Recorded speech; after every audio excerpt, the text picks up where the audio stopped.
Some viewers may find the following video disturbing. Viewer discretion is advised.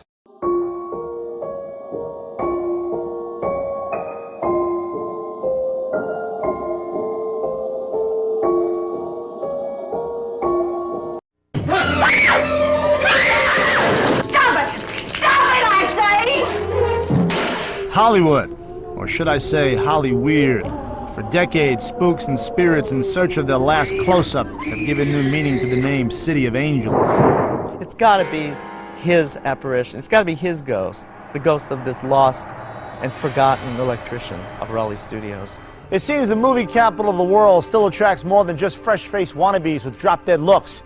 You see, the stars in these stories are just plain dead. On this episode of Mysteries and Scandals, we'll dig up 6 bone-chilling tales of filmland's dearly departed. They found out that that mirror originally hung in the room that was rented on an ongoing basis by Marilyn Monroe.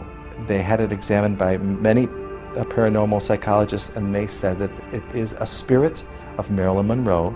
From the first time I went to J. Sebring's house, the hair stood up on my arms. It was a frightening, and is a frightening place. There's something desolate and unreal about it all. We'll also explain how a deceased film producer tried to signal a starlet about her gruesome fate nearly 40 years after his own untimely demise.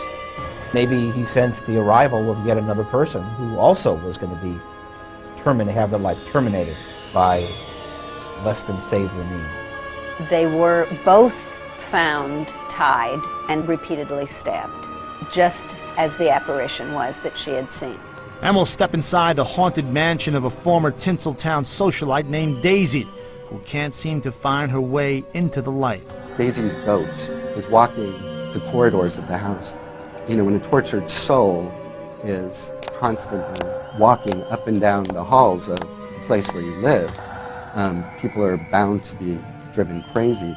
This show's got more dead bodies in the LA County morgue. I'm AJ Benza. Join me as we scare up some of Hollywood's pesky poltergeists and famous phantoms.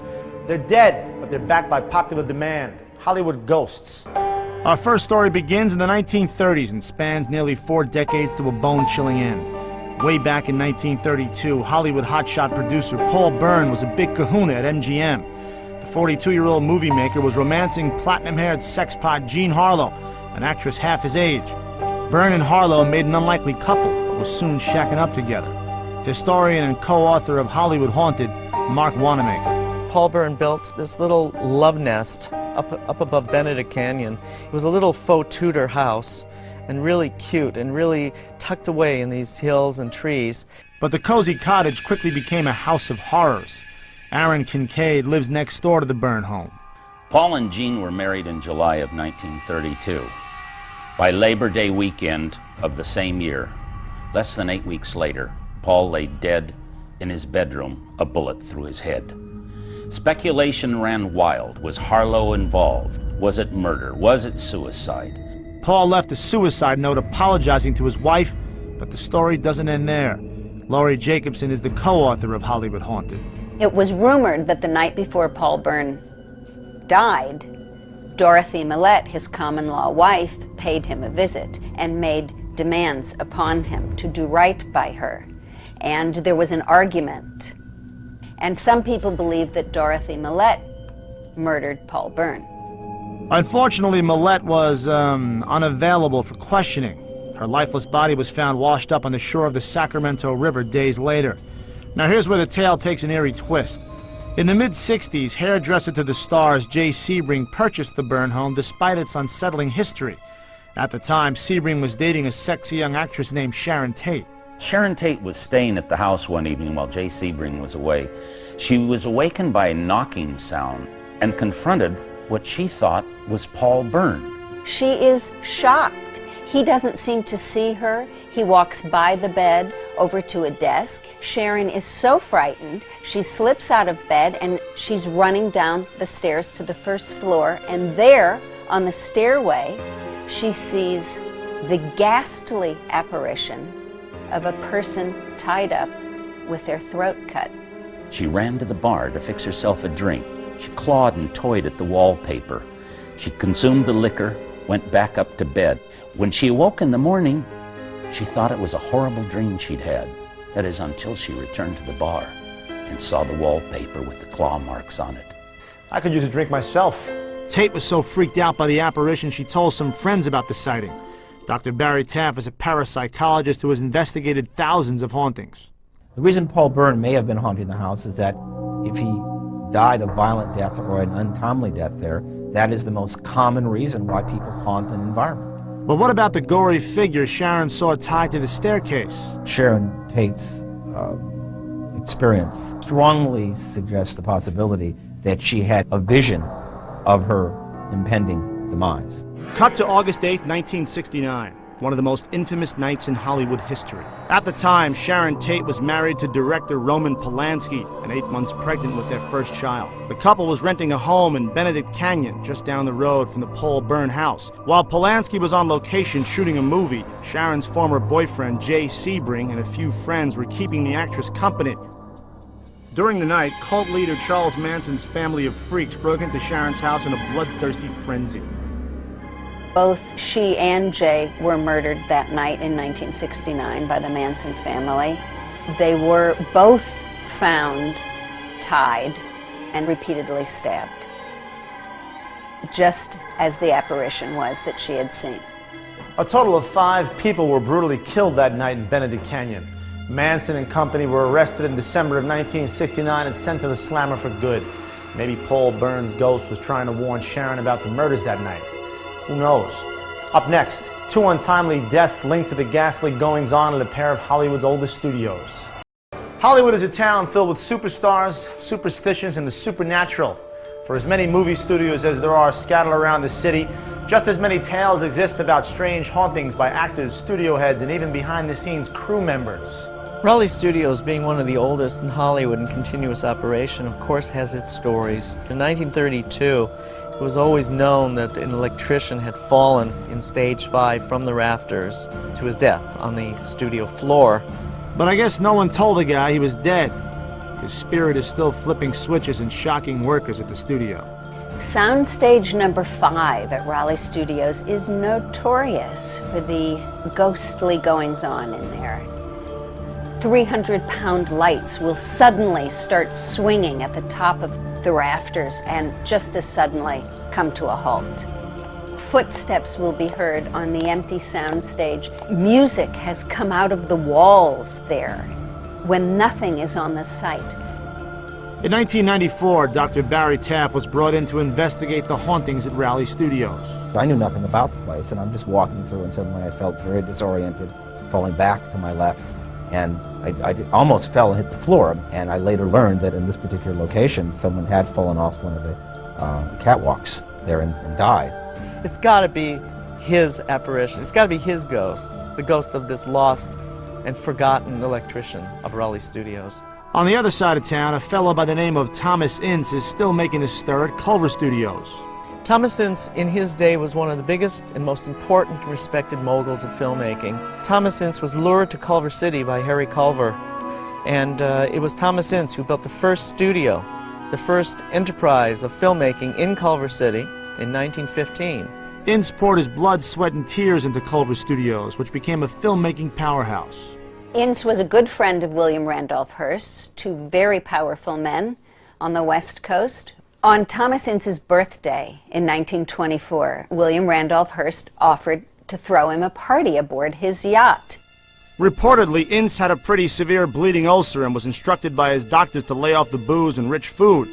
But Ince failed to heed the advice while living it up aboard the Hearst party boat. There was drinking of wine, there was the feasting, the talking, all of this going on, and after the evening he had a very serious ulcer attack. He was vomiting blood, he was really in a serious state, and then had a coronary on top of it. He died at home several days later in front of his whole family. Ince was only 43. The mogul was still a young man, and I guess he wasn't quite ready to give up control of his studio. In 1988, during some renovations, Ince paid an unexpected visit to the set. He walked up to 2 workmen who were in the act of tearing down Ince's #1 stage, walked right up to them and said, "I don't like what you're doing to my studio," Then he turned and walked away through a wall. The appearance was no special effect. Eugene Hilchey worked at Culver Studios in the prop department. Well, the man walked out, he was just shaking. He went to the studio manager, and the studio manager said, "Hold on a minute," and he laid 3 pictures out on his desk, and he said, "Do you recognize any of these 3 men?" He pointed right to Thomas Ince. Scared yet? Well, we've got more horror stories on the way. When we come back, find out what event woke Marilyn Monroe and Montgomery Clift from the dead, and why a loudmouth comic had some angry spirits rolling in the aisle.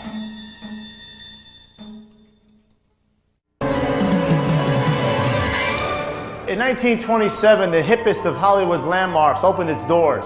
The $3.5 million Roosevelt Hotel boasted a ballroom supper club where guests could dance the night away.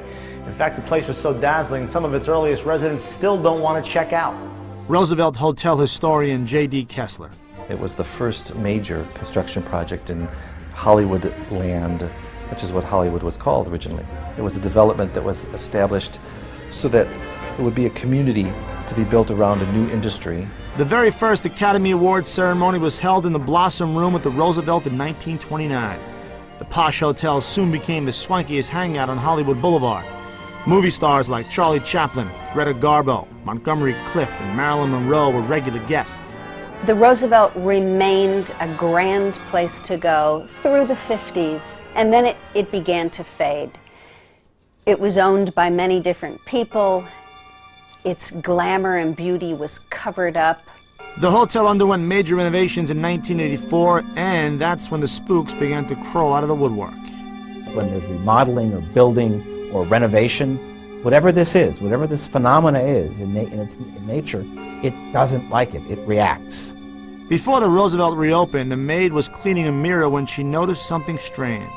She saw the reflection of a blonde woman in the mirror. She knew that no one supposed to be in the hotel. She turned to ask the person why they were there, and there was no one there. She turned back to the mirror, and there was the blonde woman still standing there.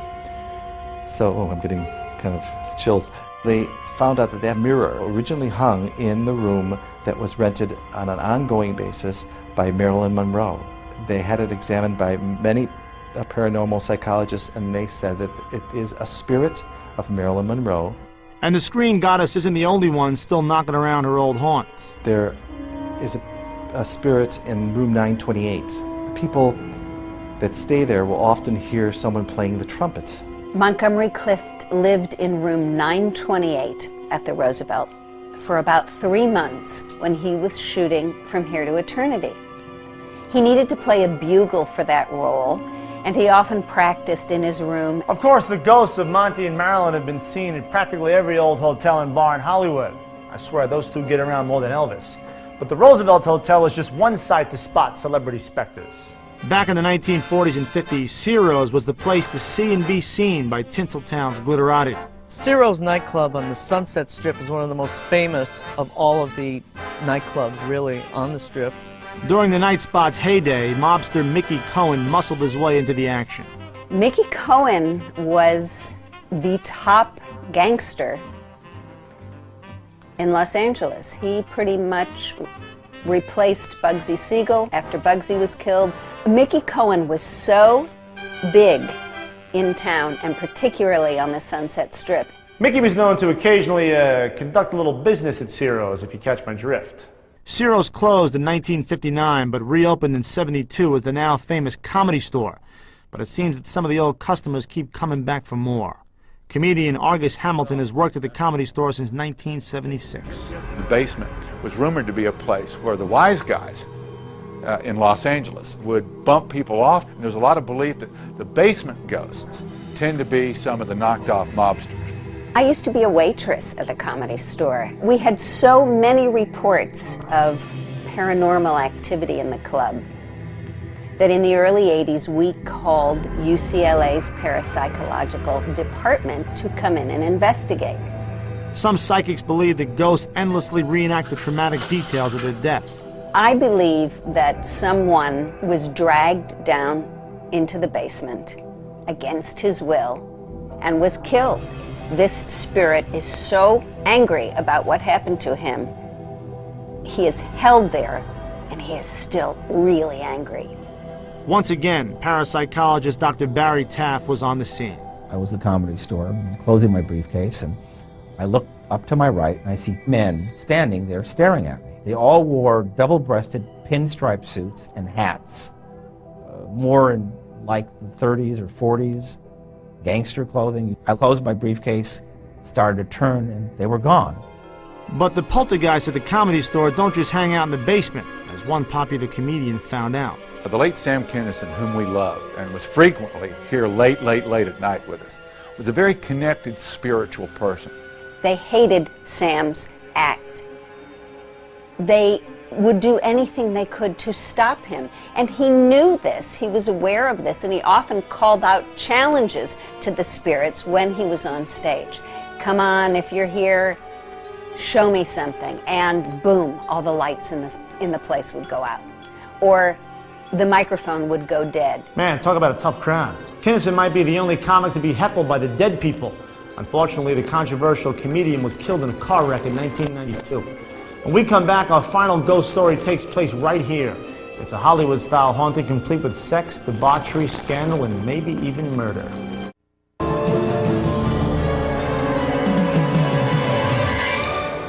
During the early days of Hollywood, Latin leading man Antonio Moreno and his wife, oil heiress Daisy Canfield Danziger, were one of the town's hottest couples.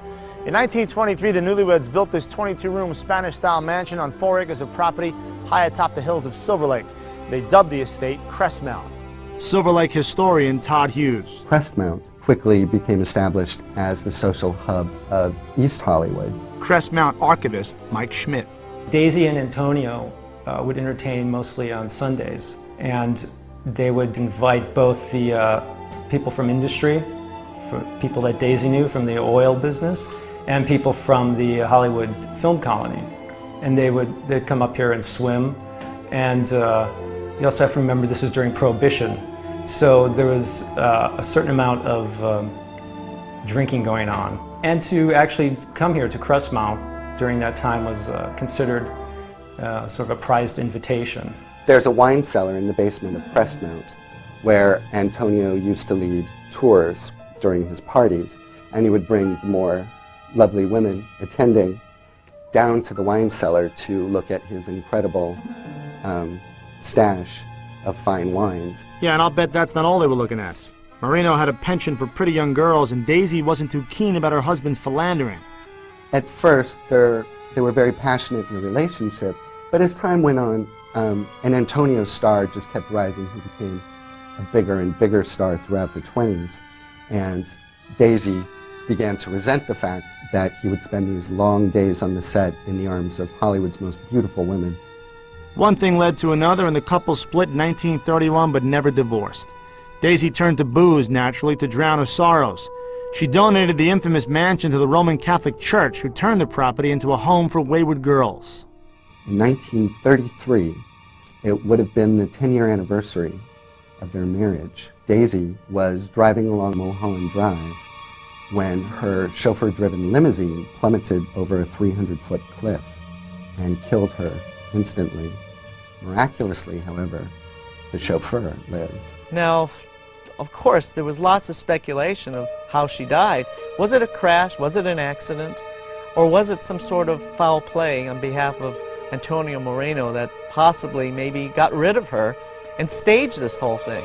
It's still a mystery to this day. Turns out that the chauffeur driving her on Mulholland Drive happened to be a distant relative of Antonio Moreno himself. What a coincidence. No will was found, and so Antonio received half of her estate. It was interesting, though, that some family members did find some notes on how she wanted her cremation to happen and what kind of ceremony she wanted. One of the relatives explained this by the fact that Daisy sought the advice of spiritualists occasionally and had known of her impending death. But to this day, Daisy just can't seem to give up the ghost.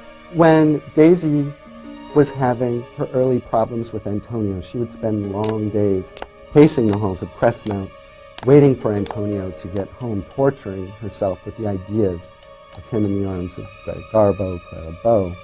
So perhaps when she died such a violent death, her spirit naturally drifted back to Crestmount where she continued to pace the halls and wait for Antonio to come home. There seems to be a variety of spirits up here. Daisy is reported to be up here. Antonio is roaming around up here. It seems that the north wing of the house seems to be the most active part of the house. There's a lot of reports of footsteps, of apparition of someone turning a corner, of people talking. The north wing is where Antonio and Daisy's rooms were. I would hear stories from neighbors about seeing things that weren't there a minute later, hearing strange noises coming from the empty house. People still talk about the haunted house at the top of the hill. There you have it, folks. In a town that thrives on make-believe, sometimes it's the true stories that really are stranger than fiction. I'm AJ Benza. Join me the next time we shed some light on the dark side of Hollywood.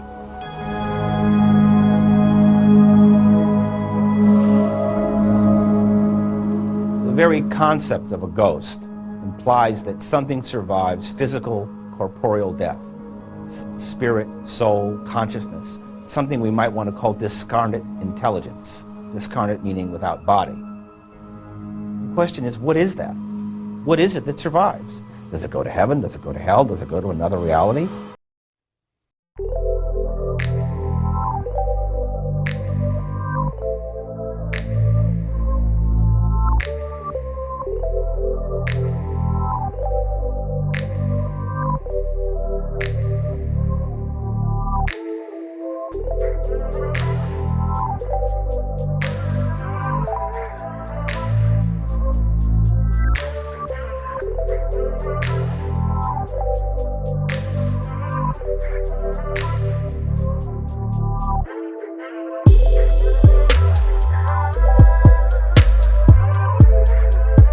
Let's hear your small miracles. And because of the season, yes, I thought really long and hard about this today at work during my lunchtime. And boo, and boo. All right, Yay! We'll go with it. Get it, boo? Like I'm gonna ghost. I'm gonna boo. Right. I'm gonna boo something. All right. That's we why you are never joined think of by something over lunch. And boo, Walking Dead. How's that? Oh, well done. It's second place. So today's theme of Hollywood crime scene. Today's our Halloween episode. Halloween is right around the corner, so today's theme is Haunted Hollywood. And I got to say, I had a lot of fun researching this one and getting prepared for tonight's podcast. Obviously, Hollywood is notoriously haunted. Lots of locations around Hollywood have been reported to have ghosts and spirits and things like that. First and foremost that comes to mind is sort of a carryover from last time's episode, our last podcast, the Hollywood sign. On our last podcast, we talked about blonde bombshells, and one of those blonde bombshells was Peg Entwistle. And as we covered last time, she jumped from the H in the Hollywood land sign in 1932. And since then, people have reported seeing the figure of a woman in 1930s garb walking along the Hollywood sign. They smell her perfume. I think they said it was gardenias or something like that. So that's one of the key haunted locations in Hollywood is the Hollywood sign. And gosh, I would love to get up there at night one day and just look for that, you know, like, what's that? What's that over there? I would love to experience, the hair standing up on your arms and experience a ghost haunting the Hollywood sign. One of my favorite haunts on Hollywood Boulevard is the Hollywood Roosevelt Hotel. Are you guys familiar with the Hollywood Roosevelt? I have heard of it, yes. Yeah, I'm not particularly. It is. It has been on Hollywood Boulevard and the hub of Hollywood for a long, long time, and it is reportedly haunted by several figures, not the least of which is Marilyn Monroe, Montgomery Clift, who was in From Here to Eternity. Now, one year when I was in L.A., I went to go explore the Roosevelt, had a buddy with me, and we were looking around, and we had heard the story of a full-length mirror that had once occupied Marilyn Monroe's suite that overlooked the pool, I believe. And the story goes that after she passed away, there's one story in particular where a cleaning person was, I think, cleaning the mirror and saw what she described as a sad-looking blonde woman behind her. And when she turned to her to ask what she needed, there was nobody there. And people have since reported seeing the reflection of Marilyn Monroe in this mirror. So when I went to explore the Hollywood Roosevelt, this was back in 2005, I believe, my buddy and I were kind of looking around, and we're like, where's that mirror today? I wonder where that mirror is. And the place is so cool. There's so much history there. There's the ballroom, when you go in through the entrance off of Hollywood Boulevard, the ballroom to your right is where they held the very first Academy Awards ceremony. There's a set of tiled steps where Shirley Temple reportedly practiced dance moves with Mr. Bojangles for a film, and people staying at the hotel, watch these actors practice on the steps. So much history there. Marilyn Monroe did her first paid modeling gig on the diving board of the swimming pool for suntan lotion. Oh, wow. So, of course, she's going to haunt the hotel, and she was a regular there, of course. So as my friend and I were exploring the hotel looking for this mirror, trying to figure out where it is, I finally asked the bartender, the little bar in the lobby there, I said, where's this mirror I've heard so much about? And he said, turn around. And I turned around, and there it was right behind me, the haunted Marilyn Monroe mirror. It gave me chills. Wow. And so I got to see it. Apparently, they have since gotten rid of it. I guess people were coming in specifically looking for this mirror, and apparently they got rid of it. I don't know where it is today. I don't know if it's in storage or if someone bought it or they donated it. I don't know. But sadly, if you go to the Roosevelt today, you can't see the haunted mirror. See, what would have made that weird is the bartender tells you to turn around. You turn around, and you turn back. The bartender's gone. That's right. That would be awesome. Now, one of the other spirits that reportedly haunts the hotel is an actor named Montgomery Clift.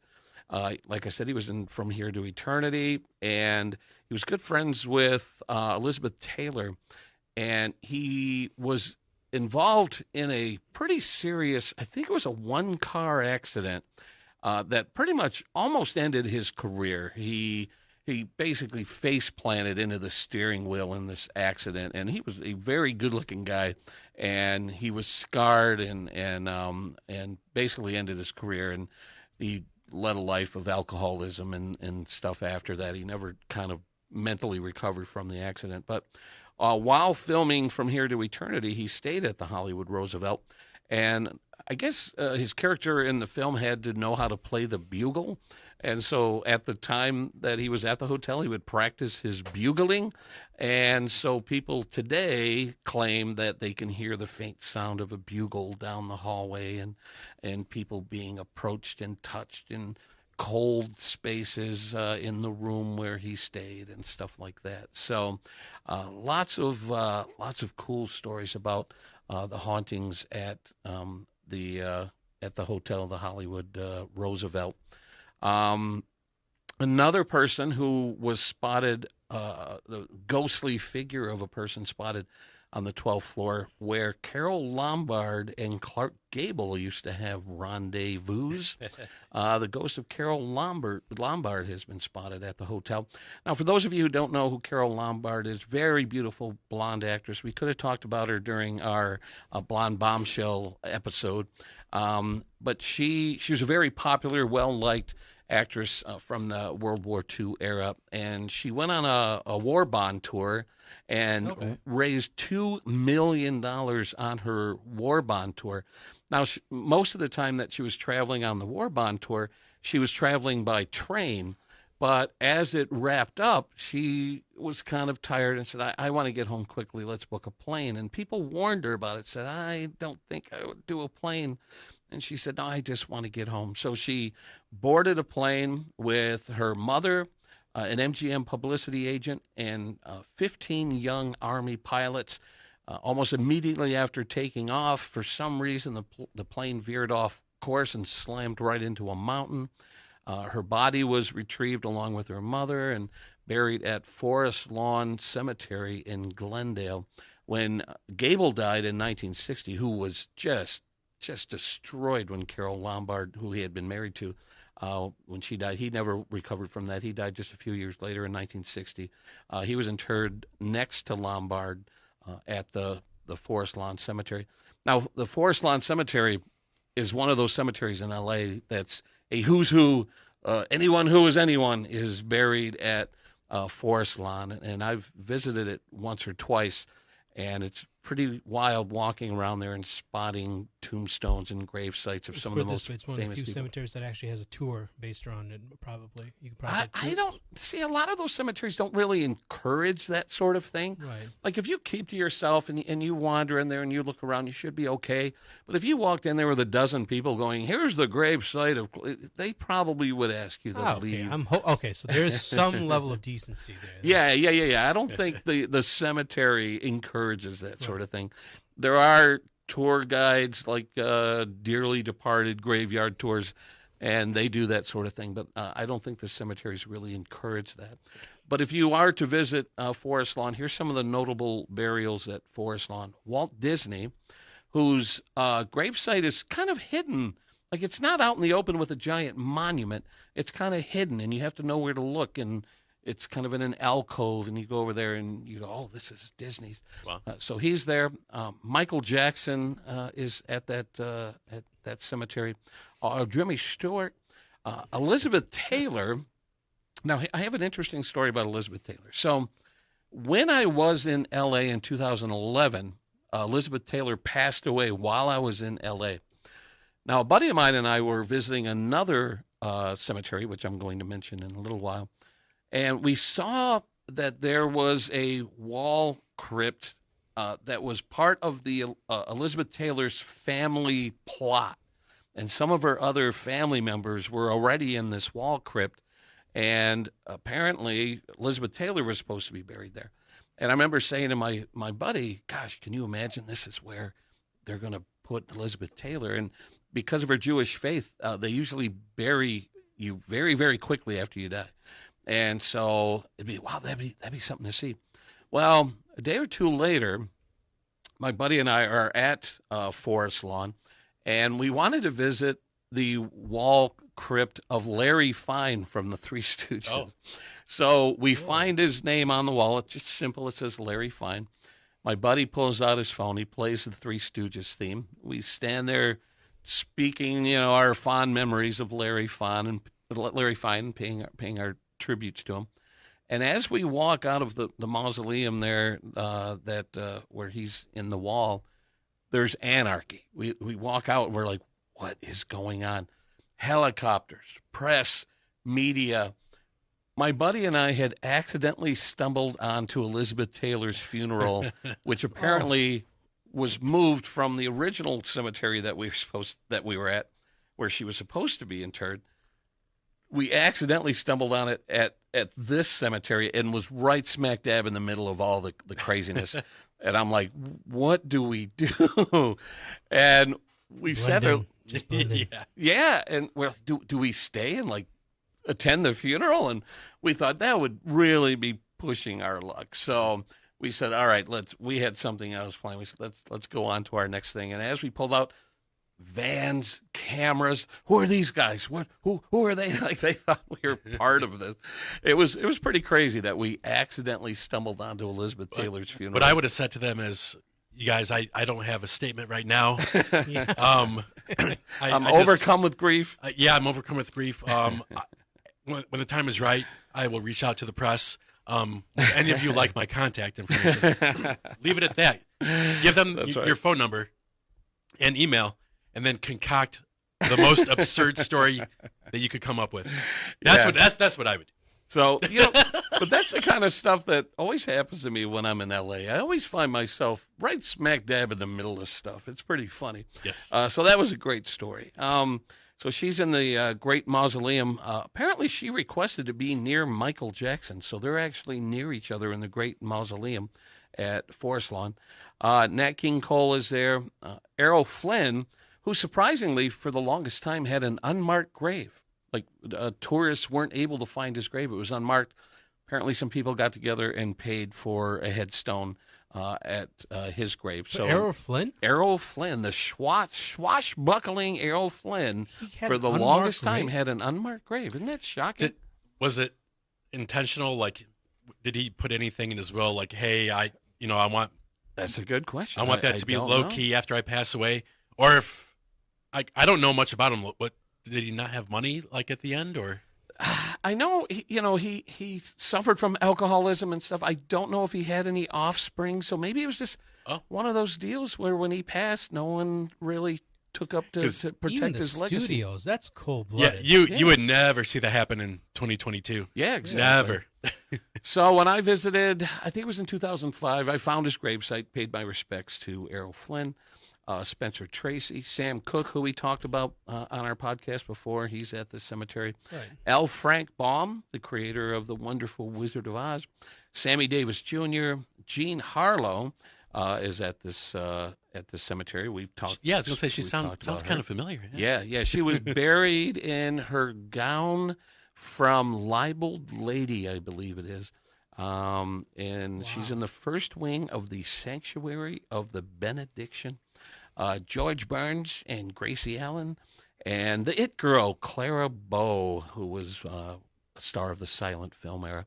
So this Forest Lawn Cemetery in Glendale, California is just a star-studded affair. How big is this place? It's pretty massive. It's pretty big. You can walk around for a while, and there's outdoor grave sites, and then the mausoleums with the wall crypts and everything. So you can spend a good part of your afternoon exploring if that's what you're into.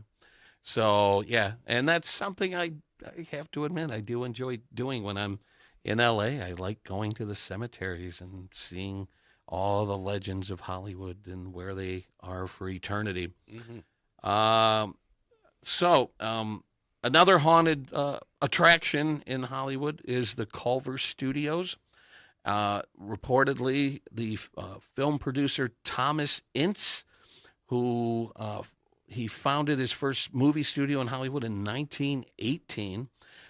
He has been seen wandering the main administration building, heading over to the executive screening room, which, when he was running the studio, was his own private screening room. So today, the studio is known as the Culver Studios. It's not open to public tours, but the main building is pretty cool. I think it was built to resemble George Washington's home. What is the name of George Washington's home? I forget Mount what it is. Vernon. Mount Vernon. Yeah, Mount Vernon's I think place? it was designed to look like George Washington's Mount Vernon home. They said his ghost is still walking there. They say today Ince is still roaming the halls of the Culver Studio. And that's why you can't let the Hollywood critics get to you. One bad review, I swear to God. That's right. Now, there's an interesting story behind behind Ince that involves Hearst, the newspaper publisher. Right. And so when Ince died, the official cause of death was heart failure. He died in 1924 at the age of 44. But the LA Times ran immediately after his passing, movie producer shot on Hearst yacht. And everyone was like, wait, what? We were told he had heart failure. Yeah, that's a pretty big jump on cause of death. Yeah. Now, if you shoot someone in the heart, I guess you could call it heart failure. But if you ignore the lead poisoning, sure. I love that phrase, lead poisoning. Now, here's the thing. Rumors claim that William Randolph Hearst shot Ince when he was on a yacht with Charlie Chaplin, Marion Davies, who Hearst had an affair with, who also, I believe, was in an affair with Charlie Chaplin, and Thomas Ince were all on Hearst's yacht. And the rumor goes that a jealous Hearst, thinking he was going to shoot Chaplin, shot Ince in the head instead. And there's several people who corroborate that, which makes this all very weird and seedy. So Chaplin's valet claimed to have seen Ince coming off the yacht in a stretcher in San Diego. And he told his wife, I saw him come off the yacht and his head was bleeding from a bullet wound. A woman named Eleanor Glynn, who was also on the yacht, said that everyone aboard the yacht was sworn to secrecy. Some people received payments. Hedda Hopper, who worked for Hearst on his newspapers, reportedly was given a huge promotion to kind of sweep it under the rug. So there's lots of weird circumstantial evidence that Ince may have been murdered by William Randolph Hearst, who had the resources to keep it all under the rug. So his body was cremated at the Hollywood Forever Cemetery, which we're going to talk about in a moment, and then returned to his family. So, I mean, Hollywood is full of gossip mongers. You'd have to imagine that, wait a minute, Charlie and Hearst are going on this thing, and they're both after her? Yeah, maybe I should sit this boat trip out, because that's just a recipe for disaster. We're going to go on your yacht out in the middle of the water. No one knows. Yeah. Sign me up. Like Natalie Wood. Exactly. Situation. It's very, very similar. Yes.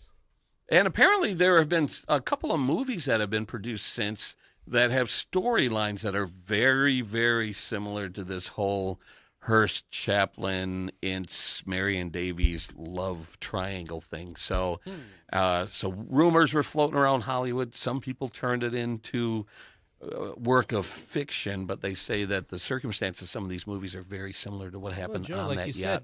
said, stuff it sounded salacious, still is, but applied now. Jeffrey Epstein died of a broken neck. Right, Yeah, exactly. He hung himself. So They say the simplest answer is usually the right one. Yeah, I guess. So, wow. Yeah. Let's talk about the Hollywood Forever Cemetery, which I just mentioned. Again, one of my favorite places to visit. It shares an adjoining wall to Paramount Studios, which is also reportedly haunted. We'll talk about in a I little bit. mean, come on. Can you imagine getting that office? Everyone else has a view of the valley. You're looking outside of the cemetery. You have a view of the cemetery. Jeez. Now, there are lots of notable burials there, but the first one I want to talk about is Rudolph Valentino. He died tragically at the age of 31 in 1926 of a burst appendix. Upon hearing the news of Valentino's death, who gained worldwide fame in The Sheik, the silent film The Sheik, women reportedly committed suicide after learning that Valentino had died. He reportedly haunts his former home, known as Falcon's Lair. I love that. On Bella Drive in Beverly Hills. The man had flair. His ghost has been spotted in his bedroom, of course, and in the stable among the horses. He also reportedly haunts his former beach house in Oxnard, where he stayed while making The Sheik. And he haunts room 210 at the Santa Maria Inn. Rudy is interred at the Hollywood Cemetery and supposedly haunts the cemetery, among other notable names, is Clifton Webb. And Virginia Rapp, who, if that name sounds familiar to you, she was the supposed victim of the Fatty Arbuckle assault that some people claim took her life, even though Fatty Arbuckle was found innocent.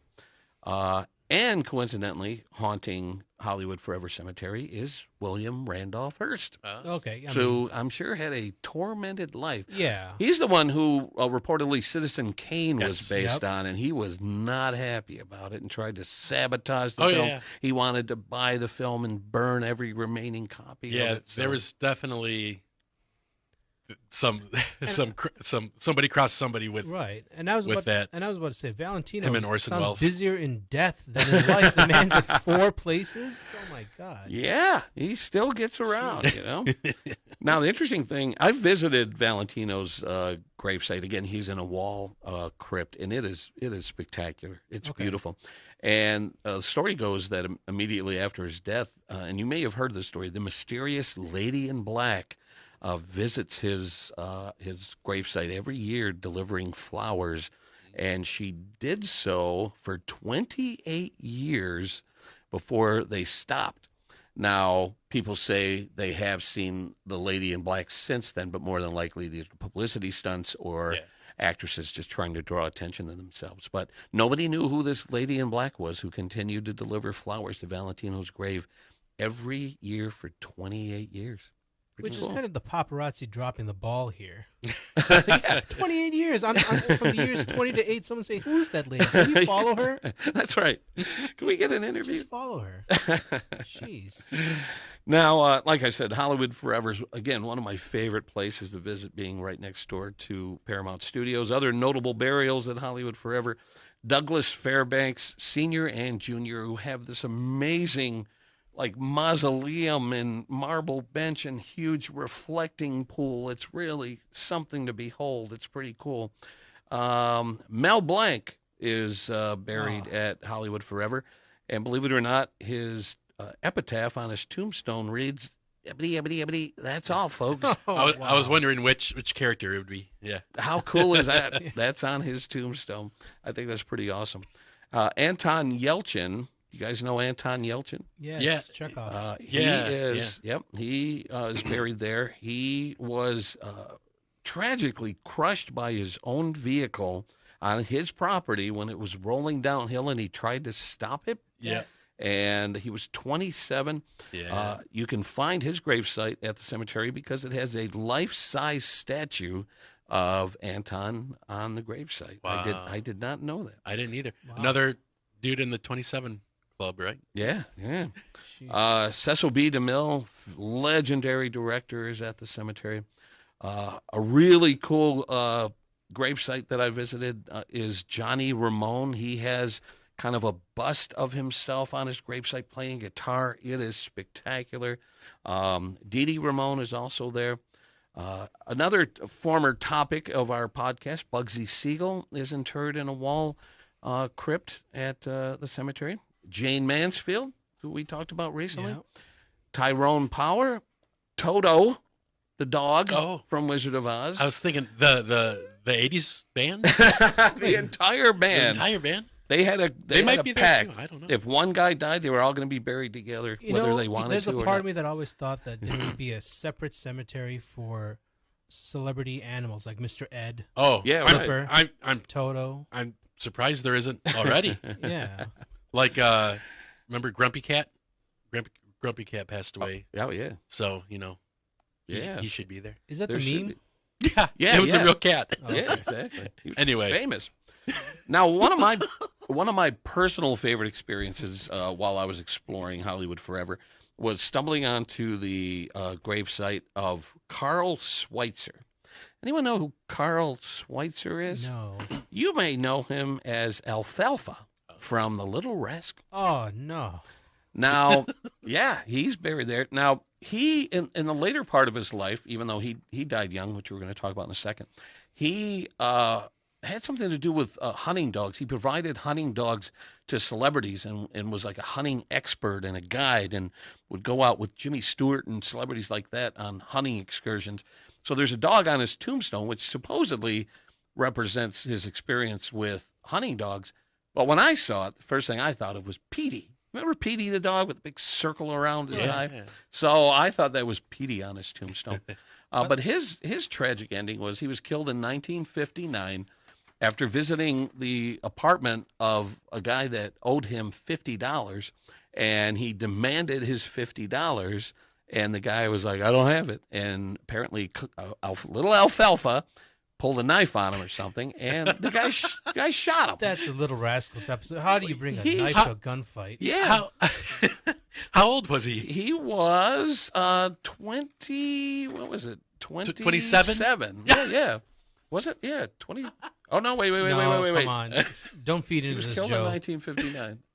I don't have his age down, but he died young. He died fairly young. We'll just say 27. Yeah. No, we're not, we're not going to add. You guys got your Yes. phones. Look up. We are look up gonna how add old to it, Nick. Alfalfa was when he You know died. what? Yeah, we're Wouldn't it gonna- blow your mind if he was 27 when he died? Yeah. We're, Hey, if I'm right, Nick, you cash at me $10. Okay?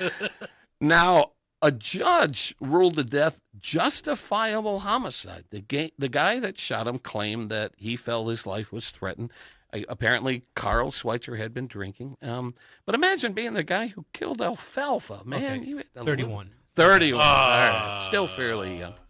Now, here's a weird coincidence. I mentioned 2 burials at the Hollywood's Forever, Carl Schweitzer and Cecil B. DeMille. Well, he died on the exact same day as Cecil B. DeMille. Carl Schweitzer and Cecil B. DeMille died on the exact same day, same year. And here's the weird thing that ties it all together. There's a rumor going around that Carl Schweitzer had an uncredited role in the 10 Commandments as a slave. So he was directed by Cecil B. DeMille, or Cecil B. DeMille. So that's a weird, they died on the same day, or buried at the same cemetery, and had worked together. That kind of blows my mind a little bit. I would be surprised if half of L.A. County wasn't an extra on the 10 Commandments. I mean, Right. that's got to be one of the biggest. So Hollywood is the city extras. of dreams and the city of weird coincidences. Exactly. And here's a little personal weird coincidence. I did some research in the house that I grew up in, Hamtramck, where I grew up. I heard rumors that there was a Hollywood star that lived either in my house or next to my house. And as I looked up census records and everything, I found out that she lived in the house next to mine long before I ever lived there. Her name was Gail Colby, and she graduated in Hamtramck, went out to, I want to say, UCLA or one of those California colleges out there, wanted to be an actress, had a bit part on, I think it was the Paramount lot, and was spotted by Cecil B. DeMille and cast in the 10 Commandments. And that began her career. She got disenchanted with the whole acting thing. She saw the way that women actresses were being treated in Hollywood, so she focused more on the producer side and is credited with sort of honing the genre of the soap opera. And so she was a very powerful producer in L.A. who got her start on the 10 Commandments under the direction of Cecil B. DeMille, and she grew up in the house right next to my house. So a little personal rabbit hole connection there. So cool. Now, as I said, the cemetery is right next door to Paramount Studios, so of course Paramount Studios is haunted. How can it not be? Security guards, especially those working on the night shift, report frequent hauntings. Some claim that one spirit that haunts Paramount Studios is Lucille Ball, because Desi Lou was, which used to be RKO, she bought RKO, who was her former employer. Her and Desi formed Desi Lou, and then Desi Lou was absorbed by Paramount. So Desi Lou Studios was part of the current Paramount Studios property. So, of course, Lucille Ball is going to wander around the Paramount Studios lot. Here's an interesting one. This is a very specific one. On Soundstage 19 at Paramount, where Happy Days was filmed, the stage is reportedly haunted by Heather O'Rourke. Now, if you recognize that name, she was the cute little blonde girl who was in the movie Poltergeist. And not too long after that, she was on like the final season of Happy Days, where Fonzie was dating a woman who had a young daughter, and Heather O'Rourke played the daughter on Happy Days. Well, she died very young. She died at 12 of a weird illness that may have stemmed from drinking well water at her home in Big Bear Lake. In 1988, she showed flu-like symptoms, collapsed in her home, rushed to the hospital, went into cardiac arrest, had back-to-back cardiac arrest episodes, and died on February 1st at the age of 12. She is buried at Westwood Village Memorial Park, which we'll talk about in a moment. But she is part of a curse, I guess you can say, that's associated with the movie Poltergeist. Because not only did Heather die at 12, her co-star, who is Dominique Dunn, I think I'm pronouncing that correctly. Do you know, there's an actor named Griffin Dunn, or is it Dune? Is it Dunn? All right. So, D-U-N-N-E? Yeah. Yep. So Dominique Dunn, who was also in Poltergeist with Heather, she was in a abusive relationship with a guy who, I don't want to mention his name. I don't want to put a spotlight on him. But she was in an abusive relationship. It was on again, off again. She finally decided she was going to separate permanently. when the boyfriend came to her home, called her out outside of her home. She went out to confront him, and he strangled her to death on her own property in the driveway there. Here's the thing that just irks me is when it went to trial, and this guy admitted, like when the cops arrived, he was like, I think I killed my girlfriend. He was convicted of voluntary manslaughter. He was sentenced to 6 years and only served about 3.5 before he was freed and allowed to live a life as a chef. And like that's the most tragic part of the story. And the public went after the judge, who many people referred to as one of the worst judges in the L.A. area. And when he started receiving all this backlash, he was like, yeah, I thought the sentence was too light. And it's like, well, you presided over the trial. And so apparently the murderer is still out there living his life. But last I heard, he was in Florida. Weird. So both Heather and Dominique were part of this poltergeist curse. Now, Imaginos Pete, you're familiar with production curses. The poltergeist one is a fairly common one. I don't know if I can rattle off any other names of the production that suffered tragic fates, but you're aware of a couple of cursed productions. Why don't you share those? Yeah, because chose the smart one and said, let me go and check out hauntings, Hollywood hauntings on here. And the poltergeist was one. Figures that's the one I didn't look over. I looked over the Exorcist and the Conjuring franchise. Now, the Exorcist was interesting because on that set, there are 9 deaths related to that. I mean, you just think about the number 9. Wow. I didn't know that at all. Yeah, so you talk about, so Max von Sydow, Father Merrick's brother, died on the first day of filming. Wow. Cast members, if everyone remembers Jason Miller, he's Damien Karras, he's the other priest in there with Father Merrick. The actress who plays his mother, she died during production. And there was another character named Burke Denning, played by Jack McGowan, and he passed away too before the film was released. So you had family members of cast dying, you had actual cast dying. Wow. Ellen Burstyn had a notorious back injury because the director insisted on when she gets flung back by Linda Blair. Yeah. And that scream that you hear is an actual scream of her breaking her back. Yeah, she was wearing like a harness with a cable that was supposed to pull her up against the wall, and it went overboard. They've had deaths on there. They've had mysterious. So the sets burned down except for the bedroom set with Linda Blair. No signs of arson. No signs of electric fire. What they basically alerted the fire to was that they just said, okay, a bird flew into an electrical box and caused a fire, and all the parts of the set, the stage burned down except the bedroom of Linda Blair, which is the haunted scene.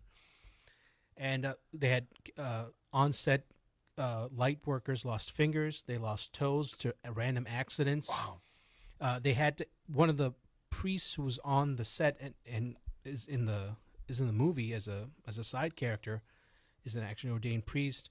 He came and blessed the set. He couldn't perform an exorcism because he's not that type of priest. Because there are 2 types of exorcism. You can have a minor one and a major one. The major one is what the movie's based off of, and the minor ones are like, hey, we're just doing a little happy ceremony here. It's not, bless this house sort of thing. Yeah, right. A priest can do that. If you want to do a major one, you need a bishop. You need someone higher up on the hierarchy, and they have to have a specific protocol. So he had to come and bless the set, and they were going, okay, wow, we're actually going to have to do this. Wow. So yes, so it's weird that when because The Exorcist is based off of an article based off of an actual possession that happened in 1949 for a priest who went to Mount Rainier and had to save a boy who they thought was going to be demon possession.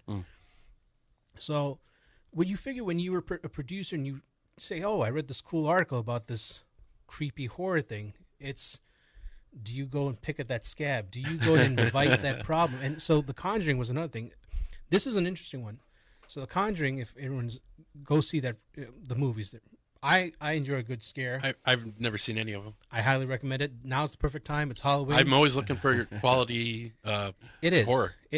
I usually, the 80s kind of had that weird thing where it was more about gore than scariness. But this one, in the Conjuring franchise, it's inspired by the real life characters, Elaine and Edward and Lorraine Warren, who Ed, to his, say what you want, because people can always say, I don't believe in this stuff. Fair. He's one of the, at the time in 1970s, he's one of 7 official, whoever makes that official, because there's no real paperwork, demonologist. So demonology is the study of demons, their hierarchy, so he was one of the 7 demonologists in the country at the time. And people can poke holes, and I'm a skeptic. It's fine. It's okay to be a skeptic, and approach it from an analytical point of view. But I'm not arrogant enough to say that there are things I don't understand. But in the Conjuring franchise, the families that were there, they said, listen, we felt things. Vera, I can't pronounce her last name. It's Farmiga, I think it is. Yeah. Oh, yeah. She was in The Departed. Yep, and she's up in the air. Yeah. So, she's great. Mm-hmm. When she took on the role, she said, when she finally took on the role and talked to James Wan, the director, she looked at her laptop. There were 3 scratch marks on her screen. She said, that's weird. She goes to bed, wakes up the next morning. There's the exact same 3 scratch marks on her inner thigh, bruises. And she took a picture of it. She doesn't know what that was about. The families that are the subject of The Conjuring, the daughters that were there, would say that we had bruises on us. We didn't understand how they got there. The actress Joey King, she was on the Howard Stern show, and she said, I had bruises. The makeup people thought, she's stealing our bruising makeup and playing jokes on us, putting it on, on her back, on her chest, weird places you'd put it because if you want to draw attention, which no one could see. And she was diagnosed with a medical condition called ITP. They call it idiopathic thrombocytopenic purpura, which means your body loses platelets, and so you start bleeding internally, because that's what a bruise is. Yeah. And it's idiopathic because anytime you hear, by the way, quick note, if a doctor ever tells you essential or idiopathic, that means they don't know what causes it. Oh, really? So they add, the unexplained. Essential or idiopathic hypertension, like you have high blood pressure, they don't know what's causing your high blood pressure. Okay. But they have to call it something, because if you just say, hey, we don't know what's causing it, you get mad at the doctor. It's funny you say that, because the Heather O'Rourke story that I told you, I read that when they did the autopsy and found out that she had some intestinal thing, she apparently had no signs of that prior to when she pretty much dropped dead, and her doctor was quoted as saying, we don't know why it happened. He's like, it's possible she had always had it, but she should have showed some signs. So it's very much along the lines of what you're saying, that he was kind of throwing his hands up going, I don't know. And it's weird for Joey King, because she was, I think, 12 at the time when she was doing that movie. So she goes and says, I didn't have the condition before I left, and I never had the condition since. So it was weird. I didn't take, I wasn't taking any medications at the time. So my thing with this is that there are always topics. You find a topic, that's a story. You hear something like, I'd love to go explore that. It's something, and it's funny, you were mentioning something, Joe. You're like, hey, I heard about the Hollywood sign. I'd love, and your instinct was, let me go check it out. Yeah, sure. And I'm not trying to say something here, but I'm going to say something. It's very funny that the 2 white guys in the room think that, you know what? I see something creepy. I'm going to go check it out because it's interesting. I want to experience it. I want to see something unexplained. I crave that. I've had a couple of experiences when I was young, and you're like, it could have been anything. But I want to see the ghost of Lucille Ball. Man, that'd be the coolest thing that's ever happened to me. If you find Lucille, and then Lucille Ball's like, I'm right here, and then this guy is that demon that won't leave me alone. It's always a critic, every episode, especially the one when we're on the factory line. Now, Heather O'Rourke and Dominique Dunn are coincidentally both buried at the same cemetery, Westwood Village Memorial Park. Again, one of my favorite stomping grounds when I go out to L.A. Other notable burials at this cemetery, including some fairly recent burials. Farrah Fawcett, who died in 2009, was buried there. Its most famous resident is Marilyn Monroe, whose grave I've visited many, many times. There was always rumors that Hugh Hefner had purchased a wall crypt next to Marilyn Monroe, and I was always wondered if that was a rumor or not. Well, the last time I went to L.A., guess who popped up right next to Marilyn? was Hugh Hefner. He now will spend in eternity next to Marilyn Monroe. Dude just can't stop. Yeah. Can't stop. Yeah. Unbelievable with this guy. Eternity. Natalie Wood, another past subject of our podcast, is buried at the cemetery. She passed away in 1981.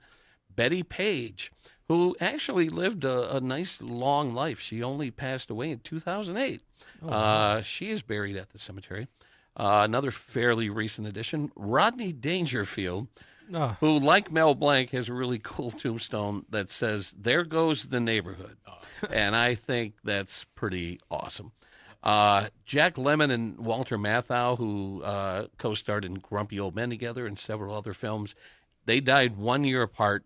Both are buried at this cemetery within a few steps of each other. James Coburn, Eddie Albert, and Ava Gabor are both buried at the cemetery. They both starred in Green Acres together. Director Billy Wilder, who coincidentally directed Marilyn Monroe and Some Like It Hot and 7-Year Itch, he's buried at the cemetery. Dean Martin is a short few steps away from Marilyn Monroe. You can visit Dean Martin's wall crypt. Carol O'Connor, who is better known as Archie Bunker, he passed away in 2001. Merv Griffin, Donna Reed, George C. Scott.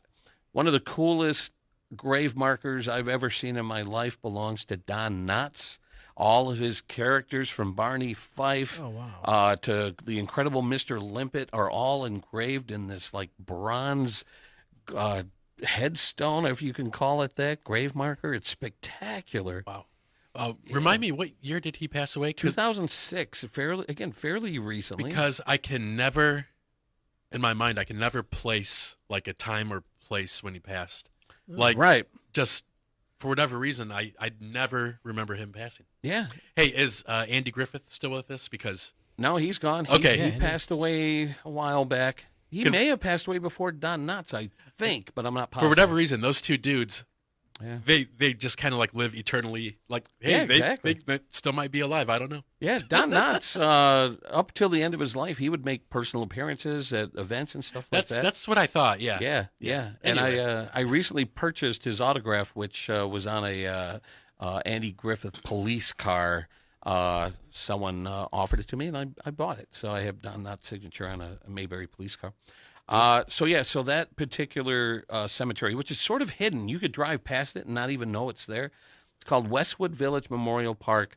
Some amazing residents at this particular cemetery. And if, again, you're into that sort of thing, pay a visit. You won't be disappointed.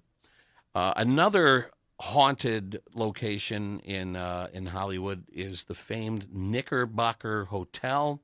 It is the site of several notable events. One that immediately comes to mind is William Frawley, who played Fred Mertz on I Love Lucy, was walking out on the sidewalk when he collapsed. Passerbys picked him up, dragged him into the lobby of the Knickerbocker Hotel, laid him on a couch where he died. And so he died in the lobby of the Knickerbocker Hotel underneath their spectacular chandelier. It's really, really incredible. Another famous event that happened there was an actress named Frances Farmer. She, beautiful, beautiful actress, but was a notorious, and this is their words, not mine. She was a notorious troublemaker. She punched people and was trouble on the set. They did a movie about it, starring Jessica Lange as Frances Farmer. But she was staying at the hotel when, and this is a complicated story, but authorities came and dragged her out of the hotel half naked, kicking and screaming, because she had gotten a traffic violation for driving with her headlights on in World War II, where they had like a lights out sort of thing. So she had gotten pulled over for having her lights on, was ticketed, didn't pay the fine, and somehow that led to her getting dragged out of the Knickerbocker, kicking and screaming naked in front of witnesses. I'm like, that's pretty extreme for a traffic violation. Yeah, but I'd like to point out, if you are going to be half naked, kicking and screaming is the way is the norm, because I'd be pretty weirded out if they're pretty calm being dragged down. Like, you're half naked. You should be putting up more of a protest, ma'am. Yes. Another really odd story that happened there in 1962. There was a very famous, like Oscar-winning Hollywood costume maker. She went by the name of Irene. I think that's how she's credited in some films, just Irene.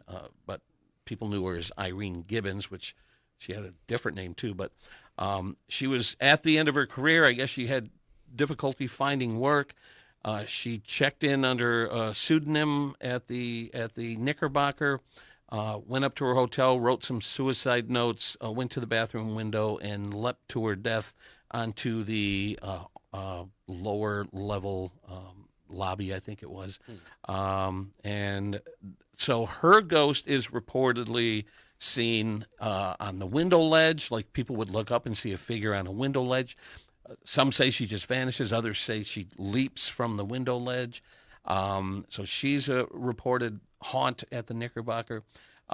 D.W. Griffith, who was a famous director of the silent era, he spent his final years there in isolation, like residents there didn't even know he was living in this apartment building. All he did was read. Supposedly he haunts the hotel. And kind of a neat story.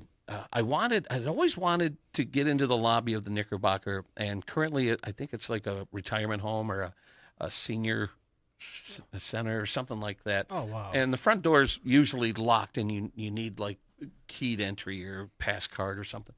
So one day I was standing out in front of the hotel with a couple of friends, and I saw some residents going up the steps to the entrance, and I said, let's stay close.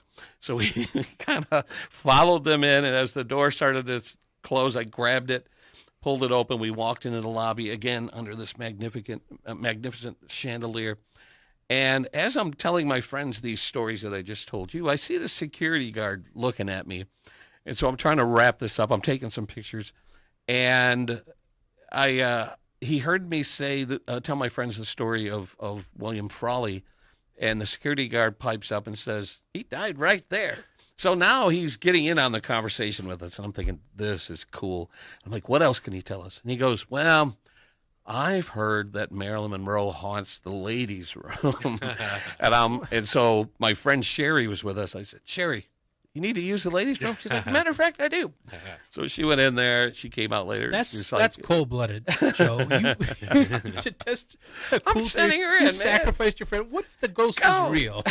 And it comes out, Joe, you won't believe who was in the stall next to me. I would have went into the ladies' room if she came back with evidence. Apparently, in improv training, that's called pimping. Anyway, so another place that's reportedly haunted by Marilyn Monroe is the Knickerbocker.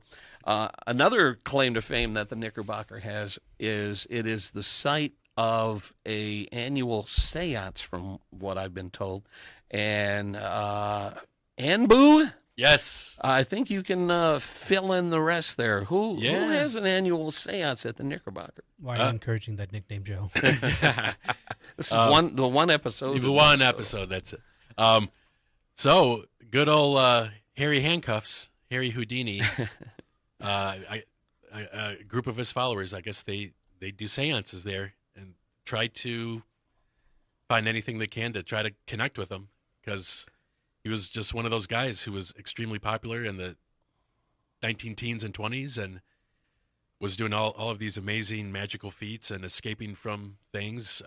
He was one of those people at the time who was a spiritual skeptic, so he would call out people who were more, Oh, the irony of this. Yeah, right. Yeah. That's the thing. When I was researching more and more about this, I'm like, oh wow, what would he think of these people doing this almost 100 years after he died? Well, there's a reason for that, and apparently the seances were started by his wife, and the reason is that Harry said before his passing, if there's some way that I can prove the existence of an afterlife after I'm gone, I will let you know. So his wife held that first seance at the Knickerbocker, hoping that Harry would show up. He didn't, but from what I read, it was a big party and they had a blast, and they continue to do it to this day. Yes. Yep. I'm trying to remember the exact phrase that it was, but it was something sentimental to the wife. Fair enough. Yeah. Yeah. Like a poem or song or something.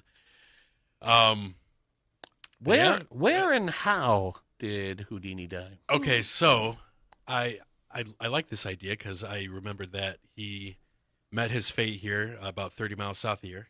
He was performing on the riverfront in Detroit, and or close to the riverfront. It was called the Garrick Theater, just right at like I think it's no longer there, but it's right at Michigan and Griswold, right downtown.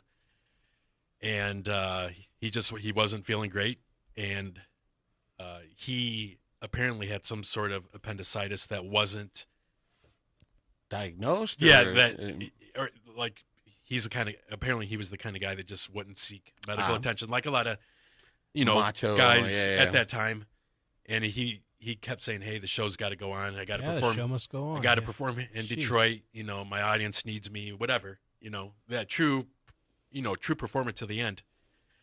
But he didn't listen to his body, and ultimately that's what did him in. Now there's a story in the corroboration of a lady punching him in the stomach a couple days before. I don't remember how much before his death, and a couple people who knew him said, he wasn't himself. He seemed weak, and later on it turned out he had a fever for a couple days, and the official cause of death is acute appendicitis or idioappendicitis. No, it's not idio. I mean, that's a very. I know. The appendix burst, and it probably because she punched it.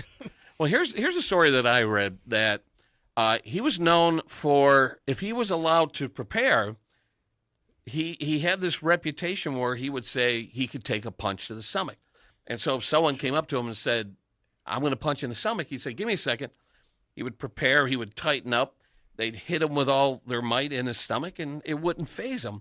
And the story that I had read, that in Detroit, someone said, I hear you can take a punch to the stomach. He said, "That's right." And they went wham and hit him when he wasn't prepared for it. It was a which woman. may have led to the rupturing Yes. of his appendix. Now, And that's what I had read. So and it's hard to escape when you're having septic shock. Yeah, right. Yeah, I mean, that makes sense to me. Yeah. I don't see any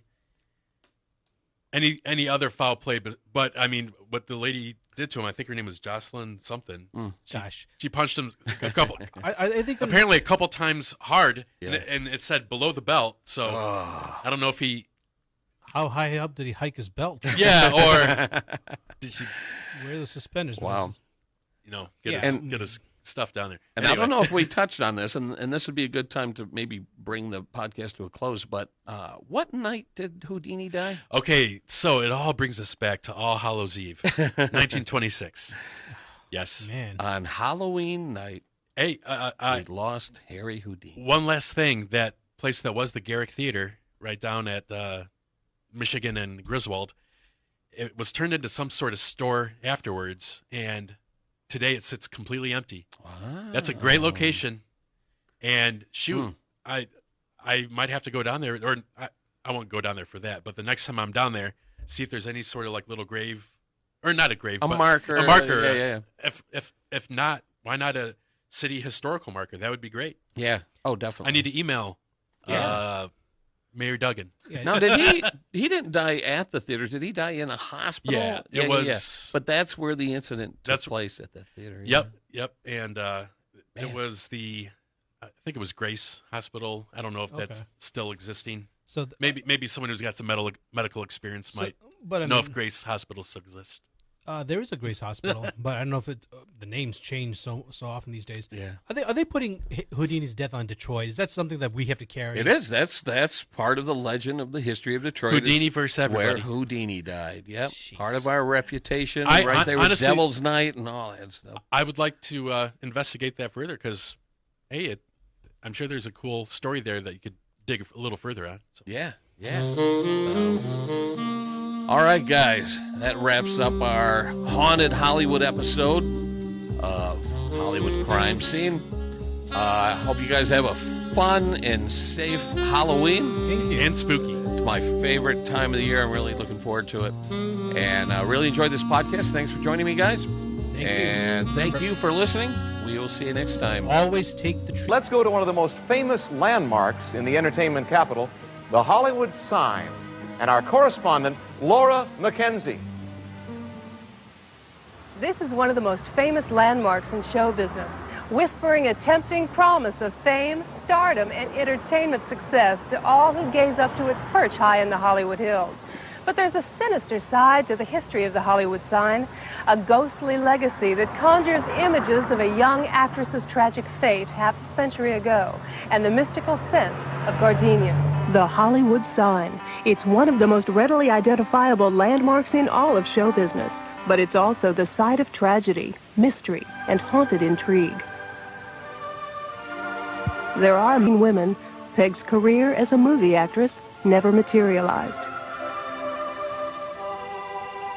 On a warm September evening in 1932, she climbed to the top of the H in the Hollywood sign.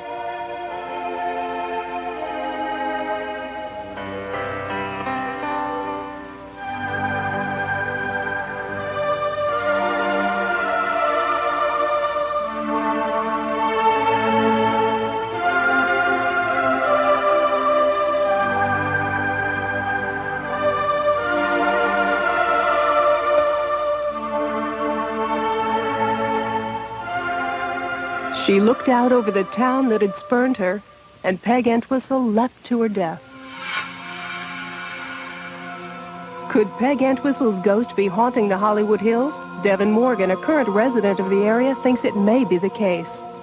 I live up in Beechwood Canyon, which is located just below the Hollywood sign, and I take my exercise by walking up to the Hollywood sign. And on one particular day, it was a very hot day in the summer, I was coming down from the sign, and it's very steep, so there's switchbacks all the way down the road.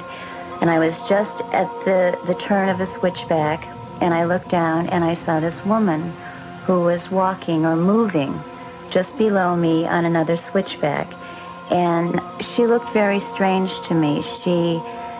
She had a very etheric quality.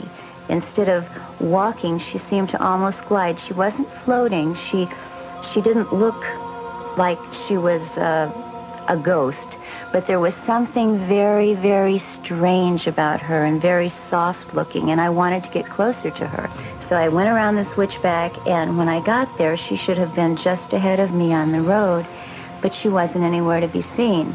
And the area where I had seen her was flat, and there was no place she could have gone except around another curve. And I took off and ran around that curve because I wanted to get close to this woman. And when I got there, she was gone. And there was an intense fragrance of gardenias in the air. I mean, just heavy with floral scent. And there was no flowers. It was hot, it was the summer, it was midday, and there's nothing but scrub brush up there. And later I read that when you come in contact with a friendly spirit, there is a floral fragrance, and if it's an evil spirit, there's a bad odor that was there. And twice again, in that same spot, walking, I smelled the fragrance of gardenias, very, very heavy, and with no flowers any place at all.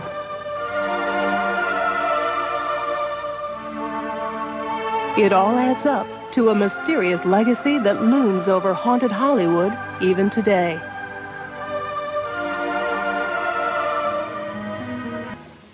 Richard Sennett calls himself a ghost hunter, and now when he investigates a haunted house or a movie studio, he begins by carefully constructing a floor plan and documents where each and every ghost sighting has taken place. I am a ghost hunter. I do psychic research on houses affected by supernatural events. I like to study their history and background, try to find patterns, see if we can scientifically deduce the nature of the haunting, find out who it is, and perhaps suggest a solution. Parapsychologist Barry Taft uses low-level photography and thermography to actually capture spiritual images on tape. Modern science is what I'm trained in, which is I'm trained in psychophysiology and biomedical engineering and physics. Modern science teaches us that this phenomena should not occur and does not occur, but it does occur, which means either we're being fooled or we're ignorant. And I would rather believe the latter, that we're ignorant. And there's something going on out there that we need to explain. Noni Fagat is one of the most highly regarded paranormal experts in the world, and her specialty is the exorcism of spirits.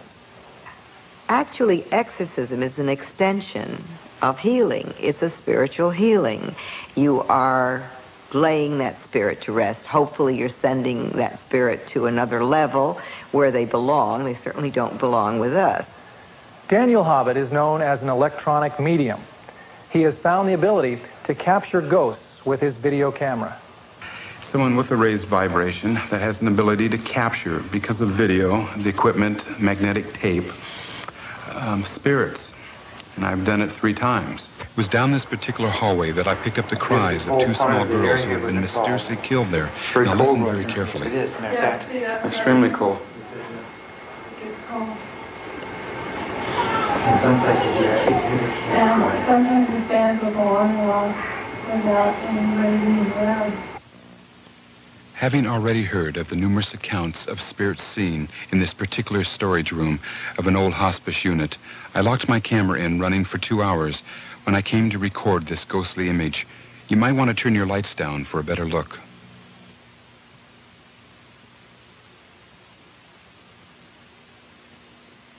Being that this is such a new thing to me, I'm not looking forward to doing this. Spending the night in a haunted studio. However, I think it's going to be exciting from the standpoint that I just might catch something. And in a chilling experience, felt. I've had the opportunity to speak with several witnesses about the ghostly occurrences in the Hollywood Roosevelt.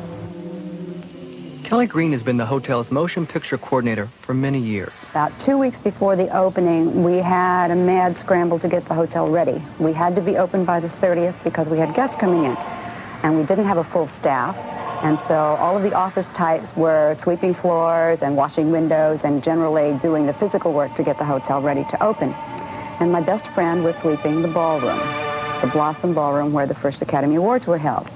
And he noticed there was a cold spot when he was sweeping the floor. He didn't think too much about it the first time, but when he came back and swept the other way, he felt this cold spot again. He asked me to come down and feel it. He said, "There's a ghost in here." Well, he's very dramatic, so of course I had to go see his ghost. Well, it's not a ghost, but it's a cold spot, about as big as this table. And you can walk through it, and you can feel the difference in the temperature of about 10 degrees. You really can. Now, if the room is full of people and lights, you can't feel it. But if the room is empty and it's been dark and quiet, like overnight, you can walk in it, and it's colder. And it makes me shiver every time I tell the story. But this is something we don't know who it was or what it was. But there was no air vents, no air conditioner going. It was a wooden floor. There were no doors open. There was no draft to make this cold spot. But there it was. And now, even though the hotel's been open for 4 years now, you can still walk into that room when it's quiet and dark and feel that cold spot. During the making of the movie From Here to Eternity, Montgomery Clift lived here on the 9th. Carol Velazza was hired as a cocktail waitress, but helped with the renovation, playing his bugle after all these years. But the strangest story in the Hollywood Roosevelt Hotel is that of the Marilyn Monroe mirror. This mirror in the lobby of the Hollywood Roosevelt Hotel is no ordinary mirror. This is the mirror that Marilyn Monroe used to check her makeup in as she came and went from the hotel. Marilyn Monroe lived in the hotel various times during her career. It is said to be some of the happiest times of her life that she spent in this hotel. There are those who say you can still see her reflection in the mirror putting on her makeup. Suzanne Leonard was also involved in the hotel's renovation before it reopened. She now reflects on her experience with Marilyn Monroe. I was asked to, clean a mirror. It was a very beautiful mirror.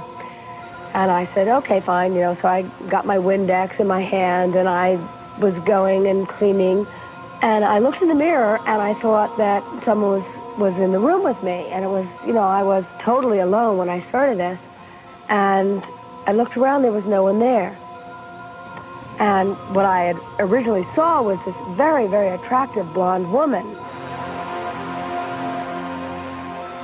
And I turned around and there wasn't anybody there. And I looked back in the mirror and I saw this image, this beautiful blonde woman. Then the image disappeared.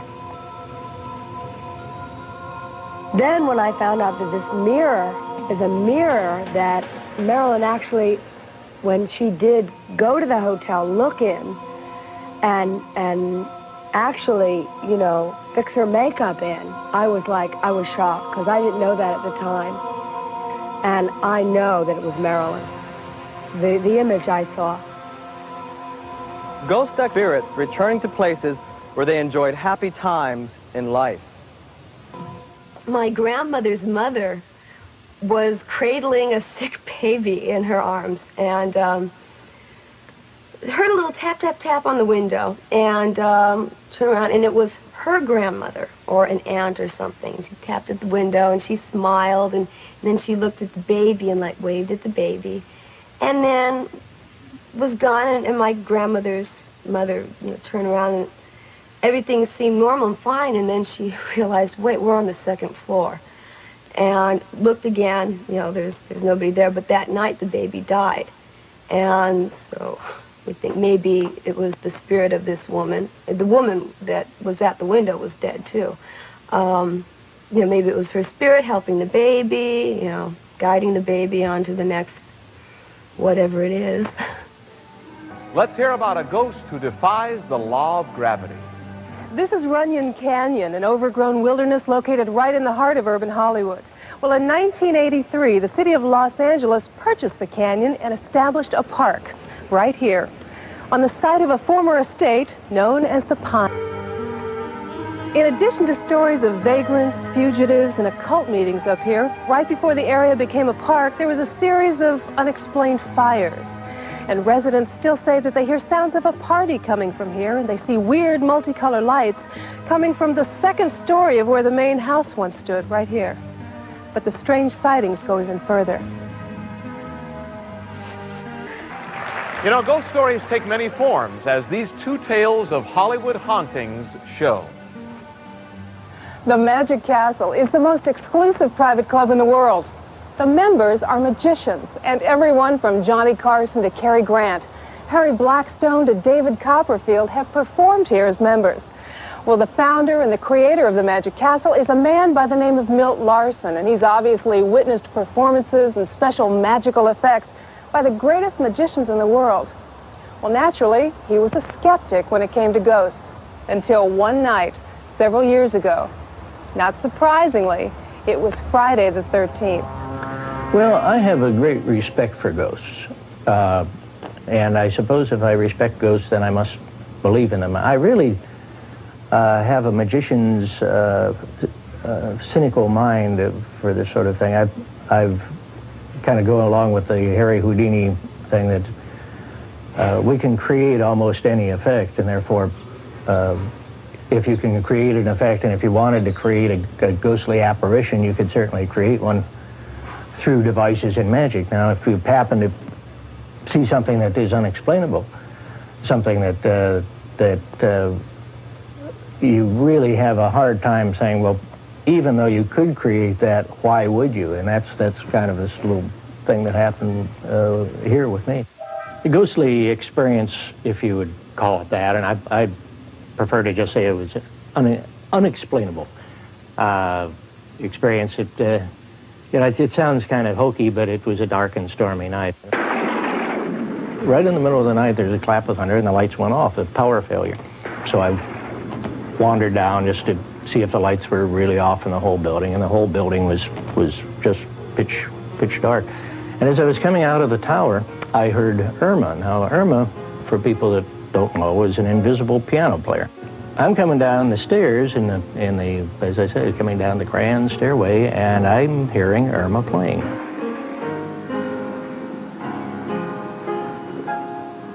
And I got all the way down closer to Irma, and as I got just about to the point where I could see into the room and see who was there, because I figured some person had to be there, the piano stopped playing, and there was nobody in the room. The power was off. The building was locked. I was the only person in the building, and this is maybe 4 o'clock in the morning or so. Still raining and thundering outside. Nobody is going to be in this building. I checked the doors. I checked all the locks. I checked everything in the building, and there was nobody here except me. Now, I didn't play the piano. Irma, as we know Irma, didn't play the piano. So the question is, who did? So, John, if you hear a piano playing in the middle of the night, don't worry.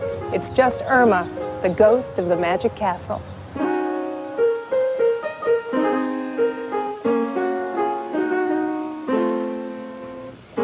Internationally known artist Charles Bragg lives in a home with a uniquely star-studded legacy. A Hollywood ghost story that involves the ghost of one of Elizabeth Taylor's former husbands. Watch. Jack Carter and his wife Roxanne were having dinner one night at the home of their friends, Sidney and Georgia Sheldon. It was a dinner they'll never forget. I knew him as a young man, Nicky Hilton. I was with him on his honeymoon to Liz Taylor, and he was I mean, it's you know, made your hair stand on end. I kind of bolted out, you know. I can't explain why later on I thought I saw Groucho Marx there. Maybe it was my week for stars, I don't know. But it was his vision or apparition, his look, you know, that look he had. He looked just like Jimmy Dean, you know, like right on cue. Things would happen constantly in that house. Apparently, Nicky Hilton has continued his call from beyond. Subsequent owners have also reported strange sightings of ghosts. It seems that unusual occurrences have plagued the property with a haunted legacy that shows no sign of stopping. Seen a clip of what you saw in the studio, Daniel. Now, let's look at that clip again. You're saying that we saw a ghost on this tape? Yes, I am. All right. Can we look at our monitors now and we'll see what we saw? Watch the monitor very closely. Yes. Now.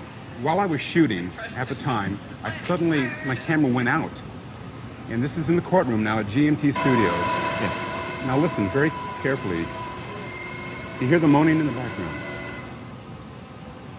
Yes. If you listen very carefully, you can. There is another sound there beyond a human the static. voice in the background. And you think it's a human voice, and the rest of you do from the studies that you've done. Can we hear it again? The camera stopped. Completely stopped. Now, it was registering, recording in the monitor at the time.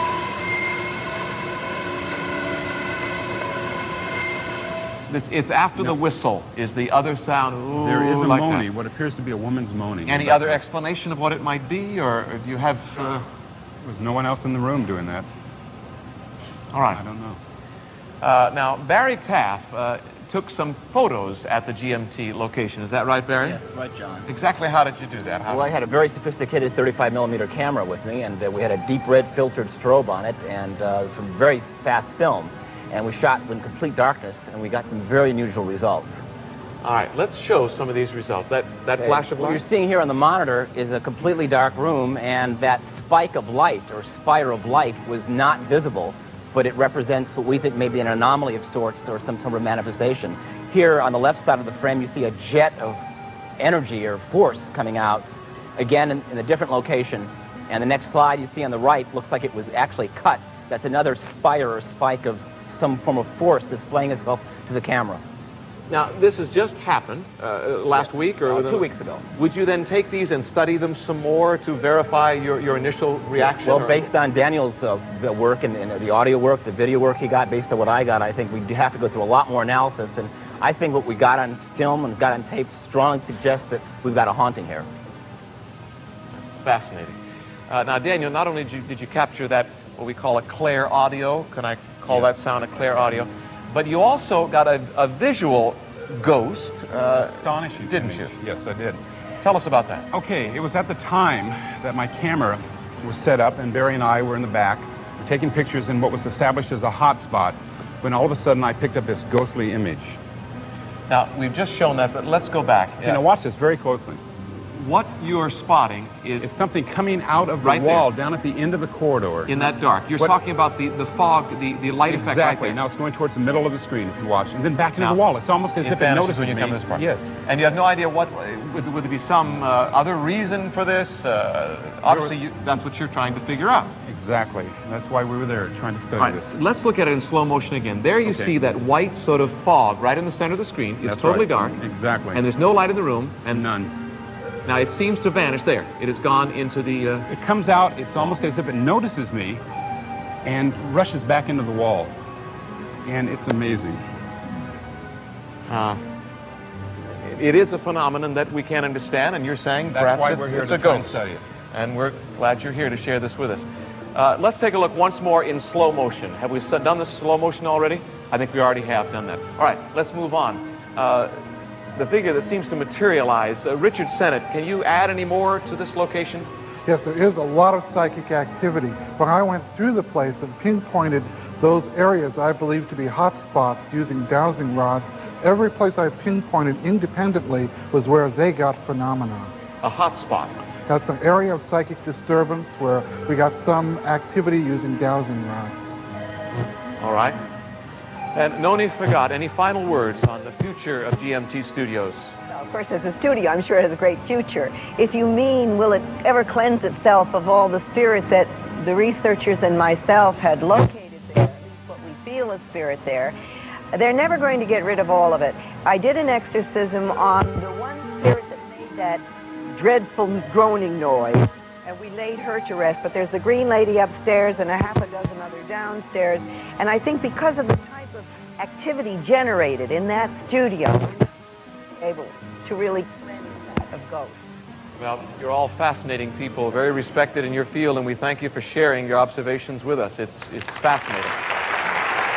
This is just a reminder to subscribe to enjoy our growing collection of paranormal content. Don't forget to like your favorite episode and ring the bell to be notified of new content. As always, thanks for watching.